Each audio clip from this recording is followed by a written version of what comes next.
Okay, welcome back.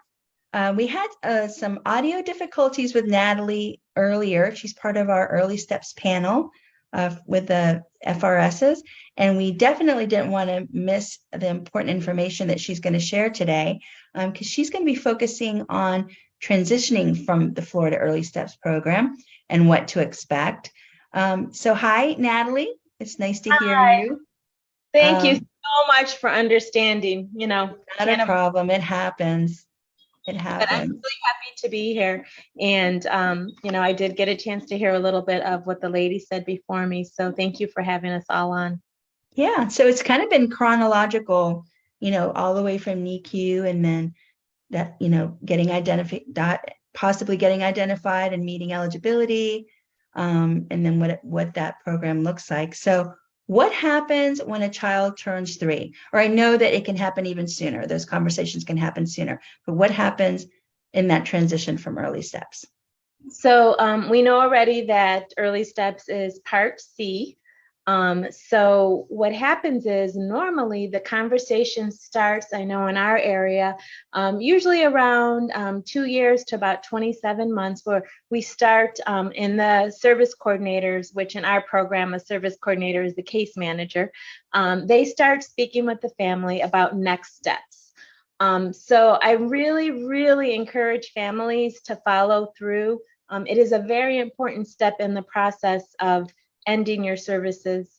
So what will happen is that Early Steps works with the Part B services, so the next step, the school district, and they will put together a plan with the parents on having an evaluation to see if they can continue on or if there is a need for services with the pre-K ESC. So that they want us to call it pre-K ESC.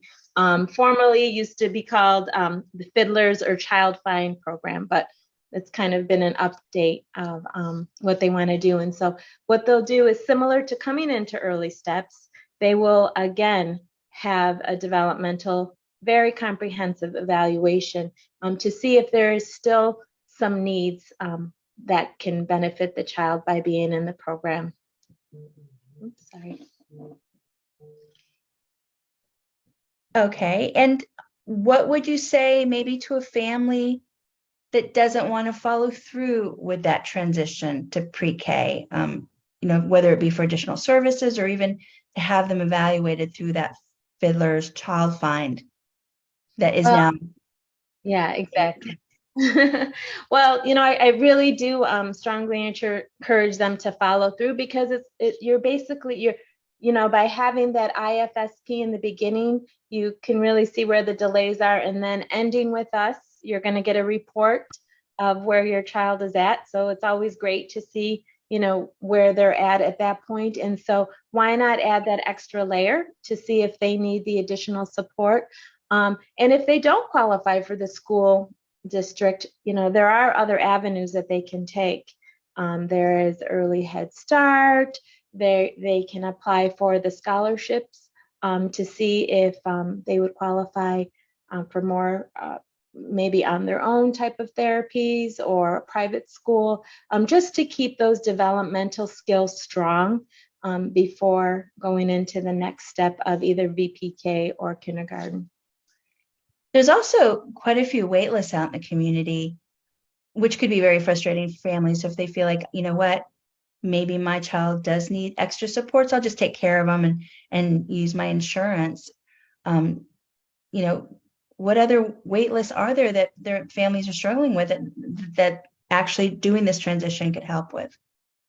Well, also through the state, if you learn about APD, which is the Agency for Persons with Disability, the state has what's called a med waiver. And at age 3, if you have I encourage people to go on their website. It's apdcares.org. And there are certain, a list of disabilities that maybe your family can qualify to get extra services through the state. I'm going to let you know that it varies as to if you have a crisis, that it could be years. But that's a good start of at least yearly, making sure that you're updated on that list. And then maybe even in the future, your child can get services if not immediately. But in the meantime, there are so much you can do in the community. I do encourage, going to the library, going to the parks, and making sure that your child is fully immersed in some sort of inclusive setting. Great. And I know Marisol touched on the IFSP and Beverly as well. Can you kind of talk about the differences between a IFSP, an individual family support plan, and an individualized education plan, and what that looks like? So basically, within our Part C services, we are looking at the child and how we can help them developmentally. So that's why it's very strong on kind of getting them where they should be developmentally. Once they turn 3, it switches over into the school district. And that's when we're going to see how this child can be educated and what kind of support we can give them. So it's going to be more of an integrated model of giving them support on educating them. And more academics. More academics, yes. And also, make sure that you put accommodations. So your child best. You are the most important part of that team. And if you know that your child is having, for example, maybe sensory issues, you can put in, with my daughter, I remember we had in her IEP to have a ball chair, and it was amazing. So any classroom that she was in, she had to have that provided for her, and it was amazing how much it gave her some focus in her learning. Now, Natalie, I vividly remember my son's first day of pre-K. I was so nervous. They sent me to the Boohoo breakfast so that my son would have a chance to transition for that pre-K orientation. I even tried to negotiate with the teacher at one point to let me just pick him up because he wasn't a good napper. And I, let me save you the hassle. I will come get him. And then, of course, when I returned to pick him up, I couldn't even wake him up. I was surprised because he'd had a full day of learning. And it was different in school than at home. And I know you have personal experience.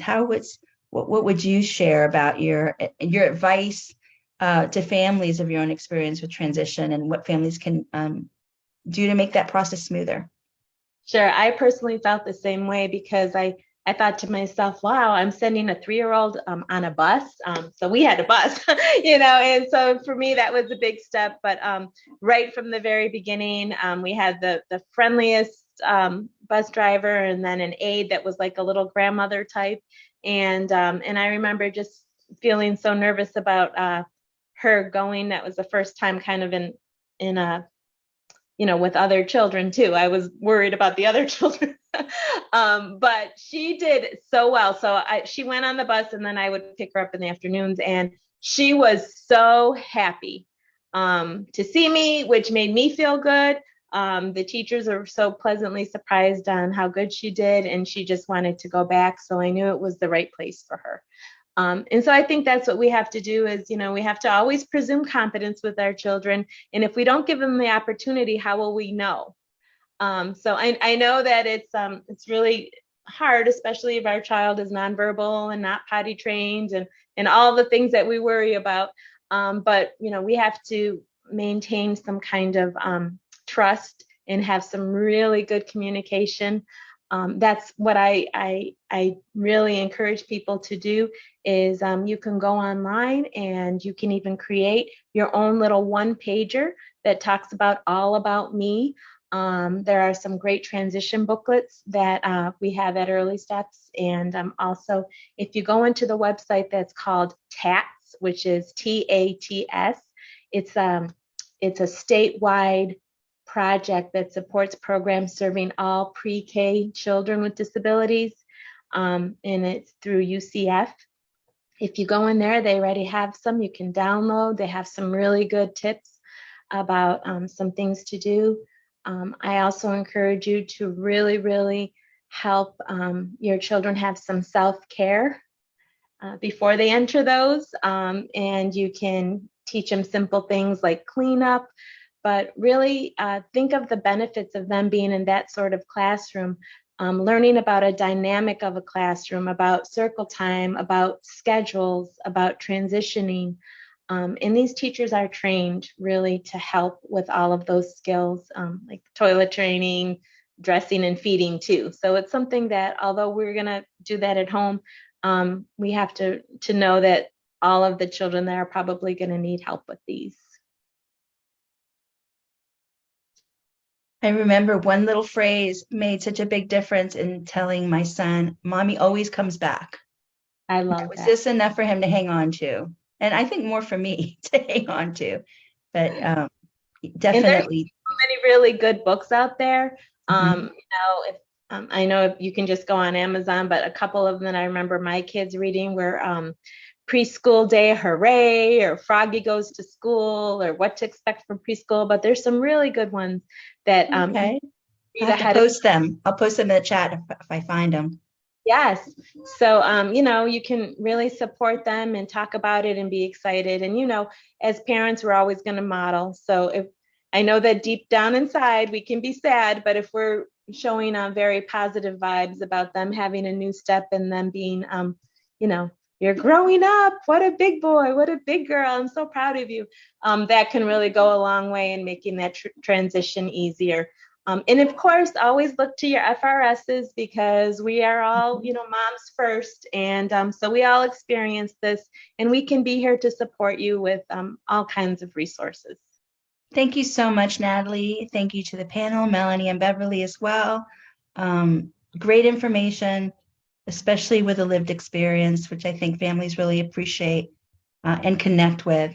So thank you to our panel, and look for the resources not only in the comments, but also in the live document that where you will also go back and find these pre-recorded presentations once we download them. So thanks again. Thanks, Kat. Bye. Bye.